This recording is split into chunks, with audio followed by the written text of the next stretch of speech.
Saya dimiskinkan, diterlantarkan anak saya, Marlinda, istri saya, termasuk Dian, anak mantu. Teganya mereka menyengsarakan saya, ingin memenjarakan saya, memborgol saya ke rumah sakit jiwa, bahkan bilang apa? Kenapa? Kata siapa? Mereka ingin supaya saya gila dan harta ini sudah sah, mereka menguasai semua. Dia menggugat cerai dan saya di pengadilan agama, dia mengatakan selama 40 tahun tidak bahagia. 40 tahun kenapa baru sekarang ini sudah terkumpul harta semua baru mengatakan seperti itu. Assalamualaikum warahmatullahi wabarakatuh. Disiarkan langsung dari Pasadena, Los Angeles, Amerika Serikat. Di sini selamat malam dan juga dari Jakarta, Indonesia. Di sana siang ya. Kita ketemu lagi di LBU, Lembaga Bantuan Kuliah. Dan ini ada seorang bapak-bapak ya miliarder yang kini jatuh miskin karena dimiskinkan oleh keluarganya sendiri katanya.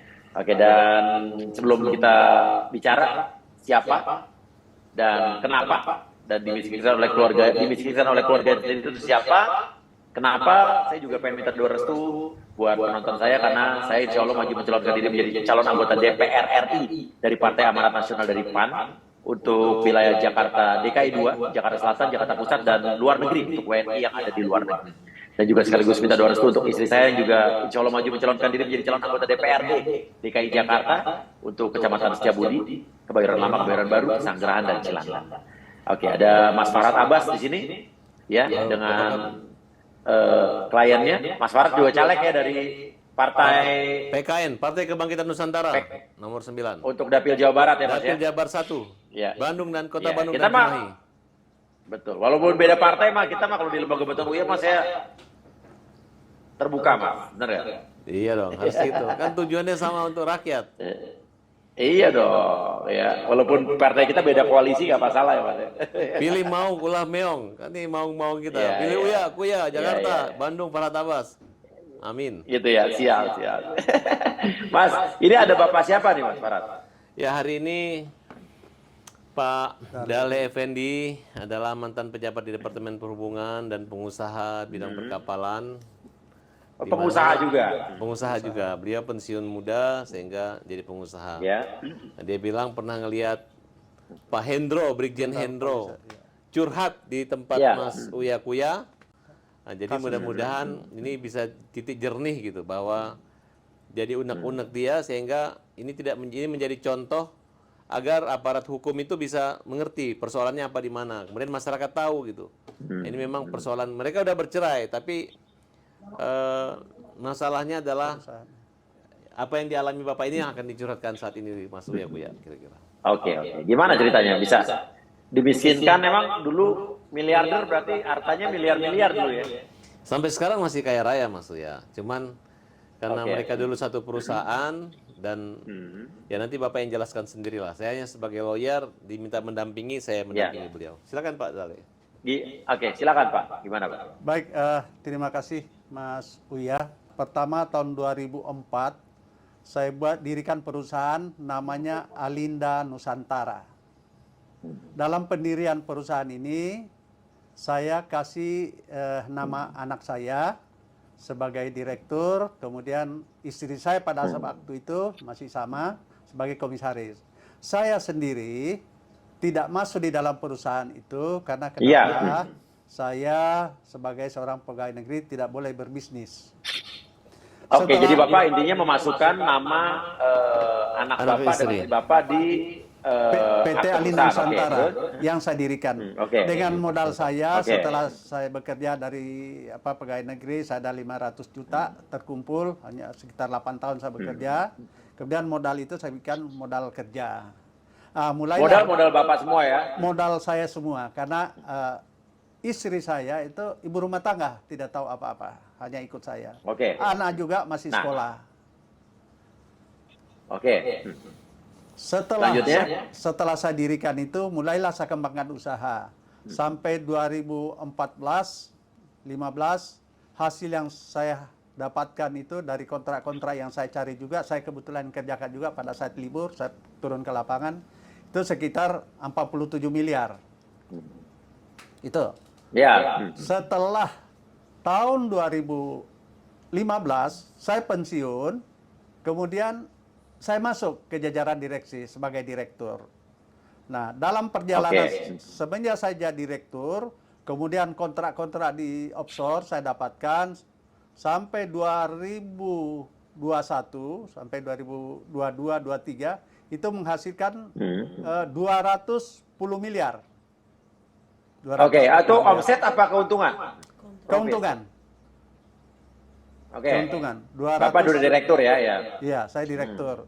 Nah, dalam perjalanan perusahaan ini saya bertugas melaksanakan kegiatan di lapangan, mencari proyek, kemudian saya mengerjakan setelah pensiun, selesai saya pulang, kemudian dibayarkan, tetapi diterima oleh istri saya waktu itu sama-sama, yang jabatannya komisaris, tetapi dia rangkap sebagai keuangan. Pada saat itu kami masih baik, saya sudah juga sampaikan agar harusnya keuangan ini dipegang bukan komisaris. Tetapi iyalah harus ada bagian keuangan sendiri ya. Iya, karena ini perusahaan. Tapi karena waktu itu masih baik-baik saja, istri saya bilang bahwa jadi sekarang nggak baik-baik saja, Pak ya? Iya, baik-baik saja pada saat itu, bahwa uang ini tidak usah sama orang, saya yang pegang, tidak kemana-mana uangnya. Nah, sebagai seorang suami, oke, saya percayakan saja. Di dalam suami istri. Iya, sebagai suami istri. Di dalam perjalanannya, ternyata tahun 2014 itu sudah ada niat istri saya untuk bercerai. Untuk bercerai, dia ngajukan untuk bercerai. Nah, terwujudnya itu setelah sampai pensiun, harta semua mereka pegang. Kemudian 2021-22, mereka istri saya ini yang sekarang bekas istri saya mengajukan cerai di Pengadilan Agama Jakarta Pusat. Saya tidak pernah menghadiri. Tiba-tiba turun putusan bahwa sudah cerai. Nah, setelah terjadi perceraian, kemudian mereka langsung mengajukan harta gonogini. Mereka ini siapa? Mantan istri saya. Mereka lebih dari satu orang dong mereka. Iya, Saina Arlin sama anak saya. Maka saya bilang anak kandung. Anak kandung. Ini anak kandung pendurhaka ini. Nah, anak kandung Bapak yang Bapak masukkan. Anak kandung Bapak. Namanya di perusahaan itu ya. Di perusahaan itu. Nah, di dalam pelaksanaan dalam kegiatan usaha sebelum terjadi konflik ini, antara lain anak saya juga sudah saya berhasil jadikan dia seorang dokter, bahkan sekarang spesialis untuk Marla Skincare. Jadi Bapak yang biayain sekolahnya pasti kan bapaknya ya? Iya, dengan uang perusahaan. Demikian juga setelah menikah anak saya ini dengan seorang dokter biasa namanya Dian Pratama. Saya kemudian dengan uang perusahaan membantu pergi ambil spesialis kandungan di Bandung. Suaminya. Nah, itu pun pada saat itu namanya mantu lah ya. Iya, namanya mantu. Pada saat itu ya kemudian ada Ibu Menteri yang memberi rekomendasi dari saya kepada saya agar anak mantu saya disekolahkan di Bandung, di Unpad, mengambil S2 Objin. Setelah anak saya lulus, kembali ke mengabdi kemudian di rumah sakit. Tahun 2018 itu dia ingin jadi anggota legislatif dari Partai Gerindra. Di dalam perjalanannya sebelumnya itu pernah tapi tidak lolos karena belum jadi anak mantu saya. Setelah jadi anak mantu saya dibiayain oleh perusahaan. Mobil kita beli mobil mewah ada 7 mobil semua. Apa aja tuh Pak? Alphard, kemudian Fortuner, Mercy, Mercy ada 2, kemudian BMW, ambulans 2 atas ambulans Pak? Ambulans untuk disumbangkan ke anak saya yang mantu itu untuk kegiatan. Kemudian selama pelaksana pencalekan itu ya hampir 4 miliar lebih uang perusahaan. Tapi intinya anak Bapak lolos apa enggak Pak? Lolos. Lolos. Iya, sekarang jadi anggota DPRD DKI. Nah, setelah kemudian ini akhir cerita dalam rumah tangga saya. Setelah terjadi perceraian, kemudian harta yang dibeli tadi dari perusahaan, antara lain seperti hotel di Jalan Jaksa, kemudian ada tanah juga di Jalan Jaksa, Ya. 40 meter, kemudian tanah di Muara Gembong 40 hektar, kemudian rumah kos-kosan di Salemba juga, pada saat itu kebetulan dari kedokteran di UI yang banyak penghuninya, khusus saya buatkan itu ada 60 kamar. Kemudian juga ya klinik itu yang saya baru belikan kemarin dengan uang perusahaan itu sekitar 8 miliar lebih di itu ada di sana namanya klinik Linda. Tersebut. Nah, oke, intinya Bapak itu hartanya sekarang digugat Gonogini gitu, Pak. Terus Bapak kehilangan apa jadi sekarang, Pak, di perusahaan itu? Kehilangan berapa aset-aset apa aja yang Bapak tidak bisa? Iya. Ya, intinya Bapak tidak dapat apa-apa gitu, Pak ya? Tidak dapat apa-apa. Memang kata istri saya kepada orang lain, memang saya sengaja mau dimiskinkan. Bahkan Bilang apa? Kenapa? Kata siapa? Istri termasuk anak mantu saya. Anak mantu saya begini, ini saya sudah laporkan ke polisi. Bilang gitu. Jadi ceritanya gini, setelah Gonogini mereka kuasai, saya lagi di rumah, tiba-tiba anak mantu saya ini namanya Dr. Rian Pratama, SPOG, anggota DPRD dari menyuruh pegawai Depsos datang pagi-pagi ke rumah untuk membawa saya, memborgol saya ke rumah perawatan. Saya bilang, dasarnya apa? Oh, kenapa? Ini Kenapa, Pak? dianggap ODGJ. ODGJ. Emang Bapak, maaf Pak, emang Bapak ODGJ apa gimana, Pak? Ya Allah, itulah saya Nggak, bilang. maksudnya kenapa? Kenapa alasannya gitu? Ini ada tulisannya. Kemudian 1 jam kemudian datang dari dokter puskesmas dan kecamatan dan kelurahan. Mereka datang saya, langsung mau menyuntik saya.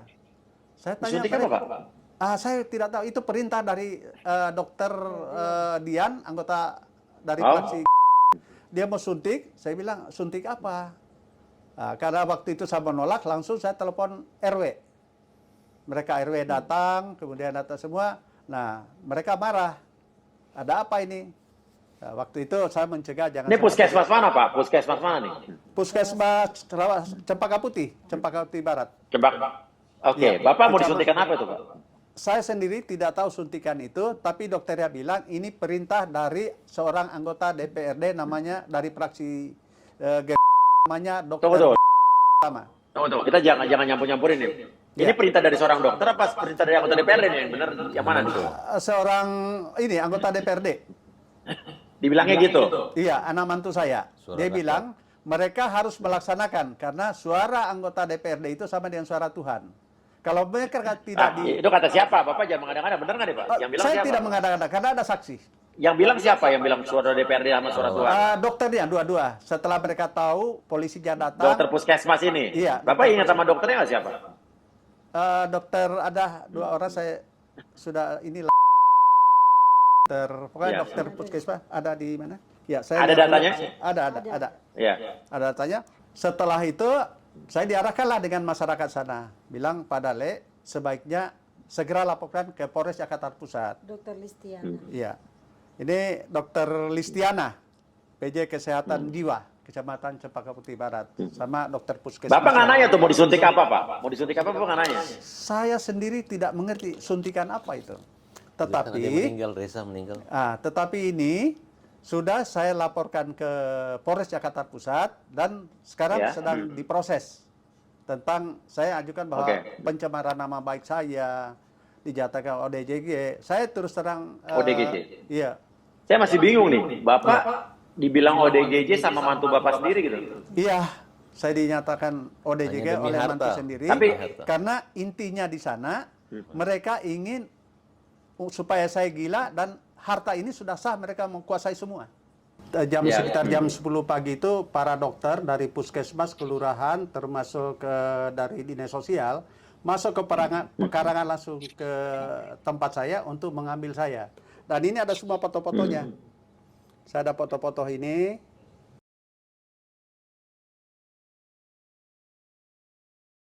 Kemudian ada mobil dinas sosial. Wow. Ini semua. Nah, ini mobil Departemen Sosial langsung masuk ke pekarangan rumah saya. Untuk Itu karena membawa kekuasaan borgol, untuk anggota memborgol DPR dan saya. seorang dokter gitu. Nah, yang kita anggap hanya untuk mengusir Bapak ini, kemudian menggunakan cara-cara hukum untuk membuat Bapak ini menjadi pemilik saham dan sebagai pemilik saham mayoritas loh. Kemudian beliau adalah pemilik saham mayoritas, sehingga jadi pemilik saham biasa saja, tidak ada laporan RUPS, tidak digaji, sedangkan mereka menikmati sampai saat ini. 60 sampai 50 juta. 60 Sayyidah Arlin itu komisaris dan anak saya Gaji-gaji. 60 miliar. Itu gaji 60 juta per bulan. Sedangkan saya sendiri pemilik saham terbesar sama sekali tidak sejak saya dirikan perusahaan. Sejak saya berdirikan perusahaan saya jadi direktur, itu sudah diirit ya, saya ke sana sekedar ongkos saya ini. Jadi alasan pernikahan mereka bercerai itu katanya 40 tahun tidak bahagia. Nah ini pertanyaan saya, kok Bapak nggak ada tanda-tanda tiba-tiba cerai Pak tadi? Kata Bapak bilang baik-baik aja hubungannya. Ya, saya sendiri tidak mengerti, tiba-tiba bekas istri saya ini pergi menggugat di pengadilan agama. Alasan dia menggugat cerai terhadap saya di pengadilan agama, dia mengatakan bahwa selama 40 tahun tidak bahagia. Nah, pada saat itu saya sampaikan, 40 tahun kenapa baru sekarang ini sudah terkumpul harta semua baru mengatakan seperti itu. Dasar itu kemudian sekitar 6 bulan kalau tidak salah itu ya saya nikah. Nikah saya karena sudah ada surat cerai sama istri. Ini yang istri saya sekarang namanya Ibu Ramlah. Oh, ini. Itu janda juga. Oke, iya. Jadi kami sudah sama-sama janda. Dasar itu surat Sama-sama janda, Pak? Dia janda, saya duda. Oh iya duda ya, kalau Bapak Iya. janda perempuan. Duda, dia duda. Iya, Sama-sama salah, Pak, janda, ya. istri sama istri saya dulu sama dia. Iya, iya. Sama-sama, ya. Iya, iya. Terus Iya. karena saya seorang pensiunan, tentu masalah pensiun penerima gaji. Karena Arlin ini bekas istri saya sudah dicoret dari pensiun. Dia orang biasa ya dulu. Karena orang tidak dapat apa-apa lagi karena ada perceraian itu. Nah, saya ingin memasukkan istri saya baru ini yang tadinya saya dikasih untuk mensahkan supaya dapat pensiun. Dana pensiun. Ya, dana pensiun. Nah, kelihatannya di sana bekas istri saya ini tidak puas. Dia pergi melaporkan. Dia melaporkan bahwa terjadi pemalsuan pernikahan. Padahal kami tidak pernah memalsu. Kami sudah janda. Yang memalsukan tanda tangan kami itu pengantar adalah petugas KUA di tempat itu. Karena pada saat kami urus untuk nikah sesuai dengan aturan, itu kami sedang di Batam. Jadi hanya kami memberikan berapa juta? 3 juta sebagai pengurusan Jadi itu. saya tambah sedikit Pak ya. Ini kan adalah Iya. warga negara yang menikah siri awalnya. Kemudian ingin membantu ketertiban administrasi dengan niat baik mendaftarkan ke KUA Kelapa Gading. Nah, di sana karena pendaftarannya online penuh, dibuatlah dapatnya ke Cakung. Nah, kemudian orang KUA itu mungkin minta biaya jasanya sebesar 3 juta. Nah, mereka ke Batam. Orang KUA inilah yang menandatangani surat, karena dia pikir ini antara duda dengan janda dibuat kayak kawin baru. Nah, tapi ternyata anaknya ini membuat laporan karena ingin merujukkan antara bapak ibunya lagi, tapi bapaknya awalnya nggak tahu ada pernah perceraian, terhalang lah karena sudah menikah, terdaftar. Mereka laporkan seolah pasal 263 kemudian turut serta. Nah, padahal kemarin sudah dikonfirmasi ke penyidiknya semua, minta maaf ya. Ini merupakan satu rekayasa hukum sehingga dibuat seolah-olah ibu ini yang bersama-sama memalsukan gitu. Hanya gara-gara membayar uang 3 juta rupiah. 6 bulan di penjara. Padahal waktu dilaporkan sempat mencabut laporan. Oh jadi ibu ini sempat di penjara 6 bulan? Iya. Penjara 6 bulan. Inilah tragis kondisi hukum kita saat ini yang dimana orang yang baik-baik untuk pergi mendaftarkan tiba-tiba oleh mantan istrinya, oleh anaknya terutama siapa anak bapak? Marlinda katanya Ya. Jadi betul-betul ini kezaliman. Sekarang kita lagi melakukan upaya peninjauan kembali terhadap putusan ini. Nah, kemudian Om ini sudah lagi berjuang untuk membuat laporan-laporan pidana yang dimana peran dari seorang komisaris yang dimana mereka punya 2 PT ini, kemudian mereka mengosongkan dana itu ada. Ya, silakan Om jelaskan. Iya. Jadi ternyata selama ini, karena saya tidak tahu itu mengenai aliran kas, setiap ada pemasukan uang dari awal itu selalu ibu ambil. Nah, saya tidak tahu di mana disimpan itu uang. Setiap saya tanya, dia bilang uang itu ada sama saya, tidak akan kemana-mana. Itu. Tetapi ketika sudah jadi perceraian ini, saya minta, hanya jawabannya semua itu sudah ke WC. Dasar itu saya lapor. Sekarang saya laporkan di Polda dan di Polres Jakarta Pusat, dan sekarang sedang berproses. Ya, jadi di antara laporannya itu adalah salah satu yaitu penggelapan uang perusahaan yang dilakukan oleh komisaris itu di Polres Jakarta Pusat. Kemudian adalah laporan pencurian dokumen. Mereka memiliki kapal tapi dokumen disimpan. Nah, sekarang sudah lagi berjalan tapi mereka sekarang mulai ketakutan, bahkan mengatakan dokumen tidak dicuri. Ada disimpan di dalam kantor, kan seperti itu kira-kira, hanya untuk menghindari. Padahal kerugian akibat daripada pencurian dokumen membuat kapal tidak bergerak dan banyak tender-tender proyek kontrak yang gagal dan batal. Oleh karena dan kemudian kita juga melakukan gugatan perdata untuk membatalkan rapat umum pemegang saham luar biasa tentang pergantian direksi. Nah, mudah-mudahan kita dapat hakim-hakim yang jujur dan adil sehingga Om ini bisa merebut kembali hak-hak dan keadilannya, kira-kira seperti itu. Pembagian yang seadil-adilnya. Yang menjadi dilema di sini adalah kerjasama antara mantan istri, anak dan mantu yang seolah-olah betul-betul tidak ada rasa terima kasih dan rasa bersyukurnya. Karena Om ini adalah orang-orang yang mungkin dari awal, menurut Om, istri Om dulu orang kaya atau punya warisan? Coba jelasin. Mohon maaf, kebetulan orang susah juga. Iya. Ya, di dalam keluarganya hanya istri saya yang berhasil. Kenapa? Di kampungnya juga kami bangunkan rumah. Saya bangunkan rumah. Kemudian tanah juga saya belikan di sana. Tapi saya ini sebagai anak mantu tentu pengabdian. Saya berdosa kalau saya ungkit itu. Tapi mungkin biar umum tahu. Tidak mungkin seorang mertua melaporkan anak mantunya, anaknya, istrinya. Mereka ngelaporin Pak Dale berapa laporan semua dilapor-laporkan semua? Sekitar 14 laporan. Hanya gara-gara harta. Padahal Bapak inilah pemilik daripada perusahaan ini. Dan kita menyarankan kepada pengacara-pengacara mantan istrinya Pak Dale, tidak usah menggunakan cara-cara yang zolim untuk menghadapi Pak Dale yang selama ini baru semenjak saya tangani baru Pak Dale melakukan perlawanan gitu. Dan kita yakin mereka harus masukkan ke penjara mereka bertiga sehingga apa yang dia lakukan atas kezaliman terhadap Pak Dale ini dapat balasnya itu, tidak hanya di akhir tapi Mas Farhad, jadi intinya yang dilaporkan sekarang siapa saja dan atas apa saja mungkin bisa intinya Pak Dale ini adalah masih pemilik perusahaan, tapi dia nggak tahu kantornya di mana, nggak ada RUPS. Nah, bahkan mereka mau dalam satu perusahaan namanya Alinda Bahari, Nusantara Bahari, mereka udah ambil uangnya, udah kita laporkan pidana.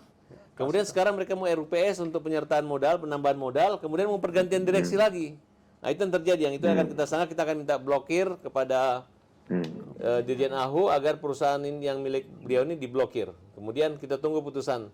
Nah, kemudian di samping putusan untuk membatalkan pemberhentian direksi, kita akan melakukan upaya pembagian dividen juga gitu. Nah, jadi menurut walaupun nama Bapak ini tidak ada di nama komisaris dan juga pemegang saham. Itu sebenarnya tidak ada masalah. Karena beliau adalah pemilik saham terbesar gitu. Tapi kepada seluruh pegawai-pegawai PT Arlinda Nusantara dan Arlinda Nusantara Bahari bahwa Pak Dale ini adalah pemilik perusahaan. Kalian semua itu adalah pengurus gitu. Itu ada aturan hukum perseroan. Jadi kalau kalian melakukan sesuatu hanya atas perintah ibu tanpa menghormati daripada mereka pemilik saham atau sebagai direksi di Arlinda Bahari Nusantara Bahari, berarti Anda akan berpersoalan dengan hukum gitu. Nah, ini sudah mulai Pak Dale. Maka mereka bukan berhadapan dengan keluarga, mereka selalu mengatakan itu kan mantan istri. Memang mantan istri, tapi mantan istri yang sudah tidak ada kaitan apa-apa. Dan saat ini kita lagi memperjuangkan bagaimana pembagian dividen perusahaan untuk digugat kembali Gonogini yang tidak terdaftar, termasuk dalam gugatan Gonogini yang pertama. Kan kira-kira seperti itu.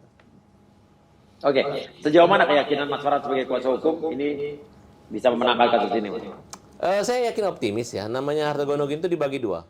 Kalau selama ini Pak Dale misalnya membagi saham 11.000 lembar saham, Pak Dale ini 5.000, yang 3.000 itu anak. Nah, sekarang mereka dibuat bersatu. Jadi perusahaan keluarga, hukum kekeluargaan awalnya dibuat secara profesional hanya untuk mengganti pendiri, pemilik uang, pemilik modal, pemilik usaha. Dari awal. yang memiliki izin sebagai pelayar itu mereka ada, Pak Dale ini ada pelaut, anaknya Tenaga ada ahli. Sebagai tenaga ahli. Dan di perusahaan Oke. inilah tenaga ahli dan memang pelaut bisa bawa kapal Pak Dale ini. Kalau orang yang tidak punya Ya. pengalaman di bidang perkapalan tidak akan mungkin Ya, ya. taruhkan nyawanya di Paham. lautan, memasang buoy dan menjaga pengaman-pengaman pipa dan kabel dan lain sebagainya. Bapak hubungan dengan anak Bapak sebelum ini seperti apa, Pak? Dekat, akrab, apa biasa-biasa saja? Yes, iya. Sebelumnya akrab. Tapi setelah terjadi perceraian, anak saya mulai menghindar. Bahkan mereka pergi tanpa tahu saya pindah rumah. Sedangkan rumah ada sekitar 7 rumah itu ya atas nama mereka. Tapi pura-pura mereka pergi ngontrak rumah seolah-olah saya suruh mereka usir dari rumah. Ini adalah skenario mereka untuk bagaimana caranya menjatuhkan Kayak gini. Jadi Masuk- Pak masuk- Buya, Kalau saya, kalau Ini ya. mungkin saya perkenalkan ini. Ini foto.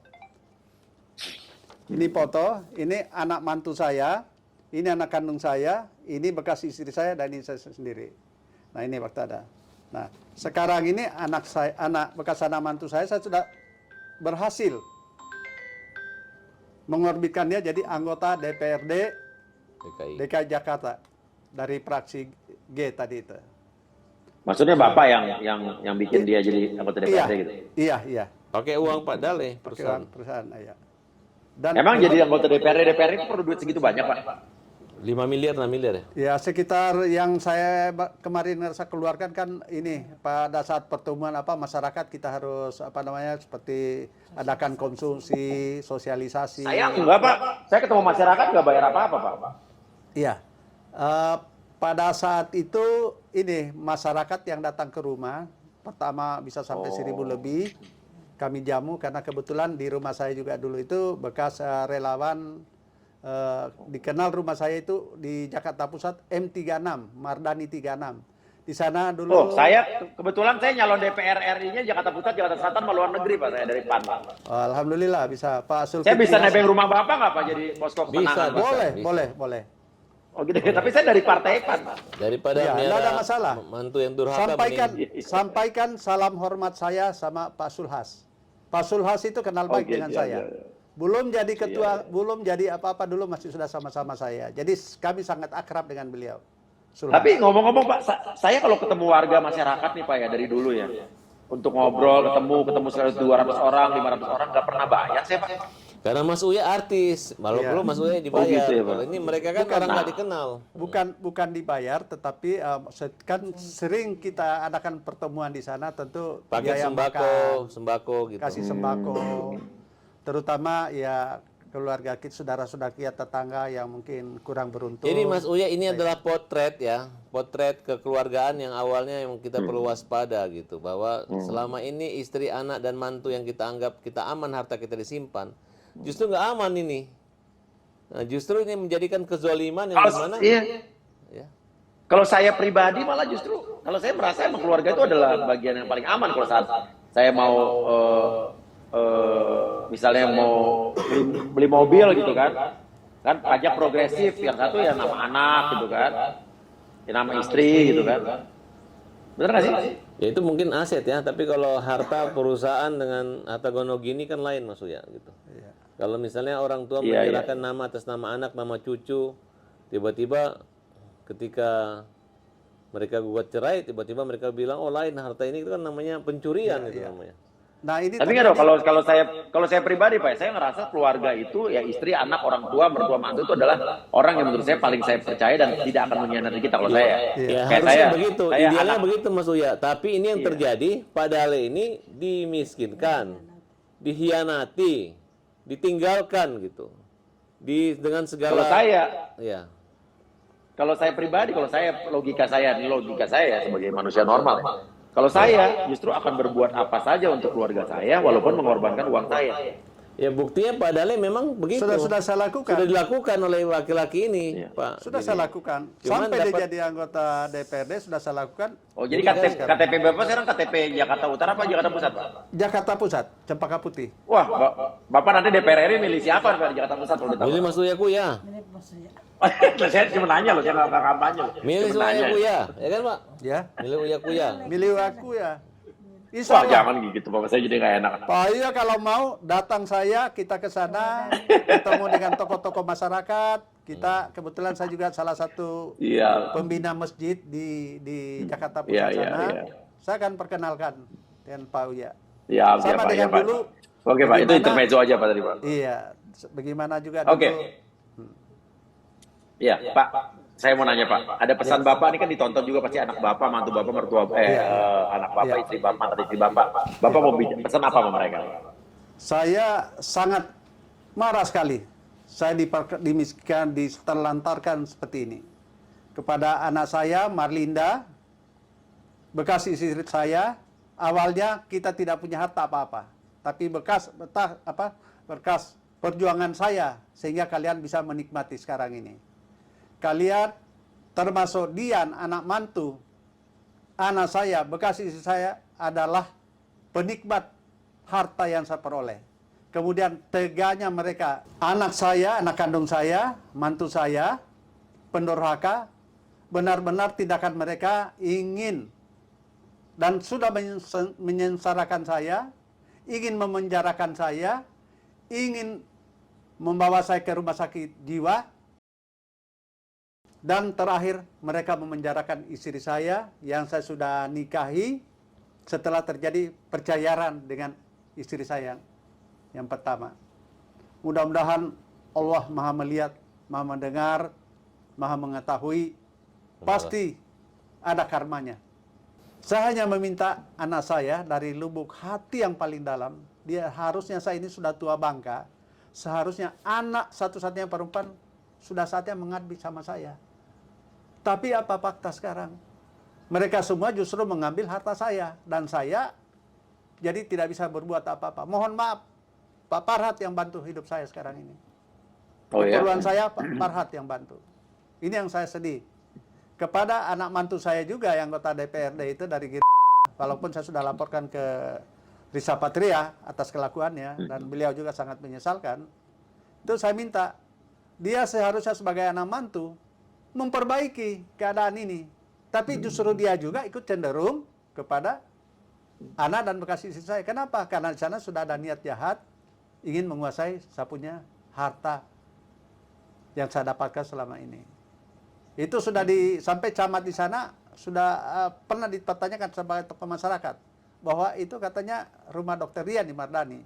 Nah, masyarakat sana bilang dulu itu Haji Dale punya. Jadi dia tidak punya apa-apa di sini masuk. Itu saya kira saya himbau. Kemudian Arlin juga, bekas istri saya, dia sadarlah.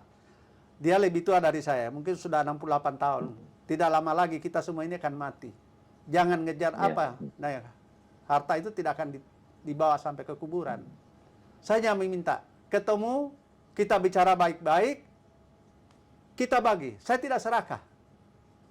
Kalau ada lebihnya, buat saya, mungkin juga saya akan berikan kepada anak cucu saya, kepada cucu saya 3 itu. Bukan dengan cara-cara seperti ini. Saya dimusuhin, perusahaan mereka sudah ambil, ini yang kedua kali lagi mau adakan RUPS, padahal saya yang buat itu perusahaan, saya yang buat kapal hasilnya. Ini yang saya sedih, supaya mereka sadar bahwa kita manusia itu semuanya dunia ini akan kita tinggalkan. Buat mantu. Iya. Buat mantu, ya tanpa saya tidak akan jadi seperti ini. Tetapi apa balasannya kepada saya? Saya minta juga dia sadar. Maksud Bapak ini kan kita proses bagaimana memenjara dia, kalau hanya sadar masih dipenjara atau gimana? Proses hukum tetap jalan terus. Bapak tega menjarain anak Bapak, Pak? Oh, mereka tega juga memenjarakan istrinya Bapak. Iya. Mereka menjarakan ini. Bapak dipenjara. Bahkan saya ingin penjara. supaya dipenjara. Banyak laporannya di Pengen masuk rumah sakit jiwa segala macam. Iya. Memang. Gitu, Pak. Niat mereka bagaimana menghancurkan saya, lapor sana sini supaya itu saya pikiran saya kacau. Itu saja. Tapi alhamdulillah Allah melindungi saya dari perlakuan mereka. Ini sebelah kanan Bapak siapa? Tim pengacara Rizaldi. Tim pengacara, oke. Caleg juga dari Kota Bandung, Mas Uya. Oh, dari partai apa, Pak? Partai PKN, Partai Kebangkitan Nusantara. Oke, siap. Partainya DPRD, Barat Abbas DPR dan RI. Ona Subaningrum. DPRD. DPRD Kota Bandung, Mas. Oke, siap. Lawyer juga. Oke. Ya udah, berarti ini sudah tersampaikan semua. Berarti kita tinggal tunggu saja langkah hukum yang dilakukan Mas Farhat dan tim kuasa hukumnya, Mas ya. Bagaimana Mas Farhat ada pandangan yang ingin Pak disampaikan? Dewan Mas Uya terhadap orang-orang yang kayak gini Mas Uya? Tanggapan Mas Uya sebagai anggota dewan kira-kira? Belum Mas, belum jadi baru calon Mas, calon anggota dewan. Kalau kita Apa ya? melihat Bang Uya itu begitu sayang dan cintanya sama orang tua. Banyak bisnis, banyak usaha di Jakarta ditinggalkan untuk mengurus orang tua yang lagi sakit di Amerika. Nah, sedangkan ini mereka sia-siakan, mereka telantarkan, mereka zolimin orang tua sendiri. Bagaimana menurut Pak? Ini mantu, istri, dan Nah, anak.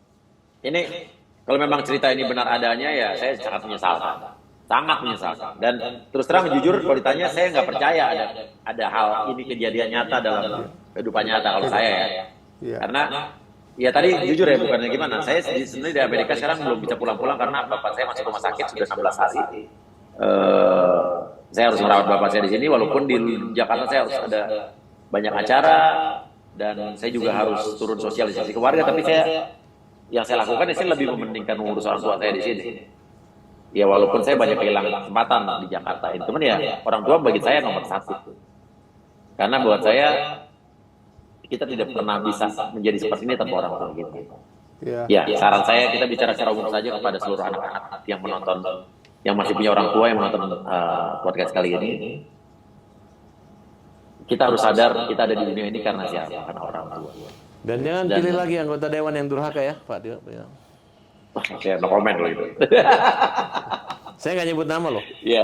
Ya, intinya itu aja. Pesan saya kepada seluruh anak-anak siap masih memiliki orang tua jangan sampai menyesal bahwa selagi orang tua kita ada, kita harus melakukan mereka apa ya, melebihi dari diri kita sendiri.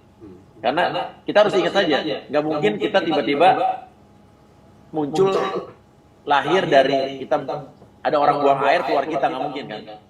Iya. Pasti orang tua yang melahirkan kita, ada bapak, ada peran bapak, ibu yang membesarkan kita jadi besar, jadi sukses pasti orang tua.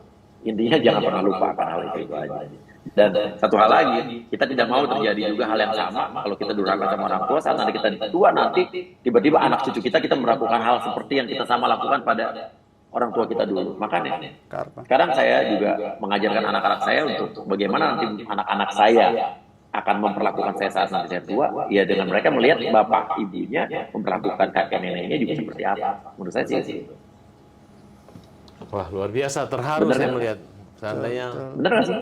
mereka, Betul. iya, orang tua ini orang tua yang lagi produktif loh, punya perusahaan hebat. Ini pun Iya, disia-siakan. ya apalagi. Ya, itu aja sih. Mas, semoga masalah cepat selesai. Semoga ada jalan kekeluargaan yang tidak perlu sampai ke jalur hukum ya Mas ya.